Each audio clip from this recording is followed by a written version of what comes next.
it's just sad to see this group be done. Coach was saying that someday she hopes the story of this season is told, and I'm sure even behind those walls it's even more. Caitlin Clark sat in front of the microphones with that familiar mix of composure and restlessness, the kind of presence that makes a room go silent even before she begins to speak.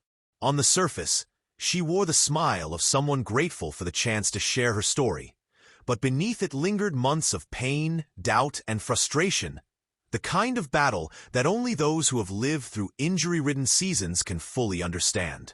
For the fans who only saw her in brief flashes on the court this year, it was easy to forget how much time she spent behind closed doors, grinding, sweating, limping, fighting just to put herself in position to be back on the hardwood. As she began to recount the brutal details of her ankle and groin setbacks, you could feel the weight of her season pouring out in every sentence. "Honestly, I've been working really hard to get back to full health," she admitted, her voice carrying both relief and exhaustion. "And I feel like probably over these last couple weeks is when I finally started feeling my best." To the casual ear, those words might sound like a routine update, but when you peel them apart, what she was saying was shocking. This entire season, the star who had been hyped as the future of women's basketball was essentially operating at a fraction of her ability, her body betraying her dreams at every turn. At Hoop Hustle, we don't take words lightly, and the truth behind her confession is staggering. Caitlin Clark was never close to 100% this season, and the WNBA world needs to realize just how much of a miracle it was that she even suited up at all. She described the ankle sprain as one of the worst she had ever endured, and for an athlete of her caliber, that isn't something to gloss over. "It was my second full-court workout back when we were in, I don't even know what month that would have been," she recalled, almost wincing at the memory. "But I just went to kind of make a move, and unfortunately my ankle completely rolled all the way forward. Probably one of the worst sprains I've ever dealt with." You could hear the disbelief still in her tone, as if the memory itself refused to fade. For Clark, whose game thrives on explosiveness, change of direction, and fearlessness, an ankle that doesn't trust you back is like a prison sentence. The shocking part isn't that it happened. Injuries are part of the game, but that it happened to Caitlin Clark in her rookie season, at the exact moment the WNBA spotlight was burning brightest. For months, she fought not just the physical pain, but the psychological dagger of knowing that millions of fans were waiting for the Caitlin Clark experience, while her body was forcing her into the role of a spectator. Hoop Hustle has covered countless athletes who dealt with injuries, but few have faced the double-edged sword of being both the face of a league and simultaneously sidelined during its most pivotal growth period. When she said she tried to stay positive the best I can, those weren't throwaway words. For someone like Caitlin, staying positive wasn't just about repeating mantras in front of a mirror. It meant endless mornings in the training room when her teammates were already on the floor. It meant walking into Gainbridge Fieldhouse knowing the crowd came to see her and having to smile through the disappointment of being in street clothes. It meant enduring the whispers. Is she really hurt, or is she being cautious? When in reality her body was screaming louder than any critic ever could. And yet, she pressed on. "I honestly feel like I'm in a really good spot," she said, her voice finally softening with optimism. But the shocking truth, revealed between her words, is that it took everything she had just to get to that spot, and it cost her a season she'll never get back. Fans often underestimate what an injury season does to an athlete's identity. Caitlin reminded everyone of that when she bluntly stated, "People don't always realize when you're injured, it's honestly more work than when you're playing." That's not just a catchy line. It's the brutal reality of pro sports. When you play, the game itself gives you adrenaline, gives you rhythm, gives you purpose. When you're injured, your life becomes an endless cycle of treatment tables, resistance bands, ice baths, and lonely gym sessions. Hoop Hustle has talked to players who admit the isolation is worse than the pain. And Caitlin echoed that truth when she described how much time she spent inside the building this year, just trying to get healthy. For fans watching on TV, It's easy to believe she disappeared for stretches of the season, but in reality she was there more than ever, buried in the shadows of recovery, locked in a private battle that most will never see. The most shocking admission came when she revealed there was never a decision to shut her down. No moment where she was told, "This is the end of your season." Instead, she attacked every single day with the belief that she might return. "I had full intention of returning," she said, "and in a way that was probably positive because that's how I approached every single day." That mindset reveals a warrior spirit, but also a heartbreaking undercurrent. She truly believed she would wear that fever jersey again before the season ended, and to keep that hope alive only to be forced back into silence must have been crushing. Imagine the mental toughness it takes to walk into a gym every morning, pushing through pain, doing the tedious rehab drills, telling yourself you'll be back, all while the calendar flips closer and closer to the off-season. That is the shocking truth of Caitlin Clark's rookie year.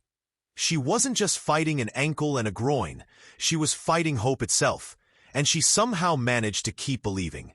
But the exit interview wasn't just about her injuries. It also cracked open the most political, controversial storyline of the WNBA season.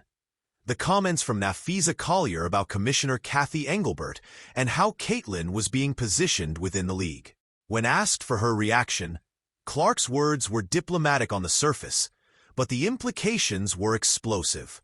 "I have great respect for Fee," she began, "and I think she made a lot of very valid points. We need great leadership in this time across all levels. This is the most important moment in this league's history." That is not a throwaway answer. That is Caitlin Clark, the face of women's basketball, essentially declaring that the WNBA is at a crossroads, that leadership at the top must step up or risk losing the biggest moment in 25-plus years of league history. Hoop Hustle has covered league drama before, but this felt different. This wasn't just a player commenting on leadership. This was Caitlin Clark, whose stardom alone could shift TV deals, sponsors, and attendance, saying out loud what many whisper behind the scenes. The WNBA cannot afford missteps right now. She didn't confirm or deny hearing Engelbert's alleged comments, nor did she say she'd spoken directly with the commissioner. But sometimes silence is louder than any answer. The fact that Caitlin chose to emphasize, "We need great leadership," is a signal to fans, to players, and to executives. She knows her platform, and she knows how to use it.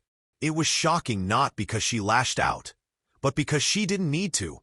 By aligning herself with Nafisa Collier's concerns, Caitlin made clear that even the league's brightest young star sees cracks in the foundation. For Hoop Hustle, that's the storyline that should have every WNBA fan paying attention. If Caitlin Clark is quietly calling for leadership to rise to the occasion, you better believe something seismic is happening behind the scenes. Even as she addressed controversies, Caitlin kept circling back to the physical and mental grind of recovery, painting a vivid picture of just how fragile and complicated the process has been. She acknowledged the importance of 5-on-5 runs, the need to feel contact, the need to trust her body again. "There is a huge difference between me standing there and shooting spot shots and running up and down," she explained. "In a basketball game, you're not thinking like, 'Oh, I'm planting here. Oh, I'm cutting here.' You're just doing it. So your muscles need to react and withstand that." For fans hungry to see her back on the court, these words might sound simple, but Hoop Hustle recognizes the deeper truth. Caitlin Clark is admitting she hasn't played real 5-on-5 basketball in months. The shocking part is how many people didn't realize it until she spelled it out. This isn't just about shaking off rust. This is about rebuilding trust between her mind and body. A trust that was shattered with every sprain, every tweak, every grimace that forced her back to the sidelines. Her timeline for return was revealing, too. "My goal was the end of October to kind of be out there and trying to get back to playing 5-on-5, she said, her tone steady with determination. That's not the kind of vague, open-ended rehab talk fans often hear. That's a date, a target, a finish line she's been chasing. And for someone who has already admitted to grinding harder during injury than in full health, you can bet she'll crawl to that line if she has to. Hoop Hustle readers and viewers know that Caitlin Clark doesn't throw out goals lightly. If she says October, she means October, and that should send a surge of hope across Fever Nation, because a healthy Caitlin Clark in year 2 changes everything. As part 1 of this deep dive comes to a close, it's clear that Caitlin Clark's 2025 exit interview was not the polite, routine reflection that some might have expected. It was raw, revealing, and in many ways shocking. She admitted her body betrayed her. She revealed the lonely grind of rehab. She acknowledged the crushing reality of false hope. And she quietly aligned herself with players demanding more from league leadership. Through it all, she never lost her composure, never wavered from the tone of someone determined to keep fighting. But Hoop Hustle sees the layers beneath the words. This wasn't just a rookie reflecting on a season. It was a generational star exposing the cracks, both in her own journey and in the league she now represents. And if this was only part 1 of her story, the road ahead promises to be even more dramatic, more revealing, and more defining than anyone could have predicted. If part 1 of Caitlin Clark's exit interview revealed the depth of her personal battle with injuries and the political undertones of leadership in the WNBA, part 2 peeled back an equally fascinating layer.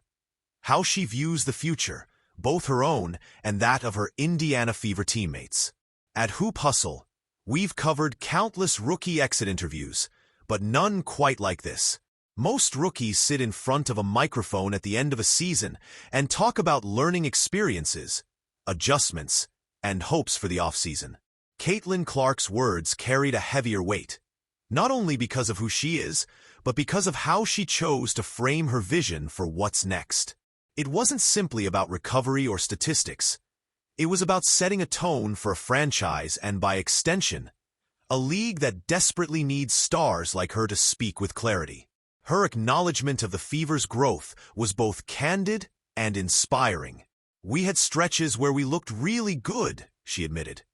And then we had stretches where it was clear we were still figuring things out. To most fans, that might sound like a diplomatic answer.